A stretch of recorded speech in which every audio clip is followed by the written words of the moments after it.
Les 4 grands champs d'application sont, petit 1, l'efficience opérationnelle de vos méthodes de production. Deuxièmement, l'augmentation de la capacité de production de vos équipes. Troisièmement, la possibilité d'avoir une intimité accrue avec votre client. Et quatrièmement, l'enrichissement de vos fonctions créatives. En pratique, en 2024, on se rend compte que la grande majorité des IA utilisées sont analytiques. Elles servent à gérer les stocks, optimiser les opérations, engranger des connaissances sur les produits ou sur les clients et augmenter la productivité. Donc tout d'abord, l'intelligence artificielle, elle peut servir à l'éco-conception.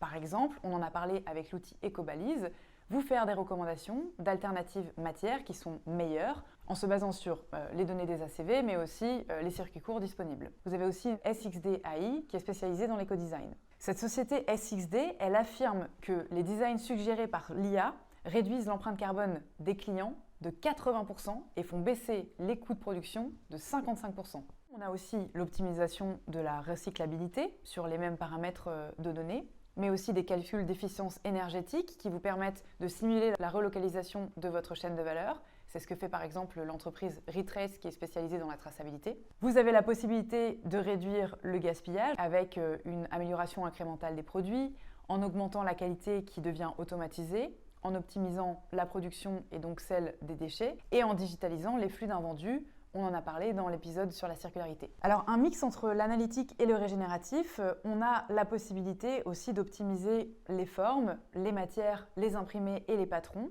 Et puis on peut, pourquoi pas, faire des productions à la demande en faisant une simulation donc d'apposition de patrons à partir d'un motif spécifique, issu par exemple d'un stock dormant en très petite quantité, qu'on va venir revaloriser pour un client qui aura une pièce unique. Il y a aussi celle de l'automatisation, donc notamment des processus de vérification, des standards de qualité, mais aussi à monitorer les risques par la promotion de l'amélioration des normes sociales et du travail à long terme. Identifier de façon continue les données des fournisseurs pour savoir l'origine d'une matière ou d'un produit. Le potentiel de l'IA pour la conformité juridique, ce sont des reportings automatisés et des bilans qui sont rédigés soit à l'attention des institutions légales, soit des données qui sont transmises de façon automatisée et simplifiée, comme un QR code pour renseigner sur l'affichage environnemental du produit. L'IA peut être aussi un vrai gain de temps pour faciliter votre recherche de fournisseurs qui seraient bien notés sur les fameux réseaux de réseaux, qui sont des bases de données proposées par les startup tech de traçabilité.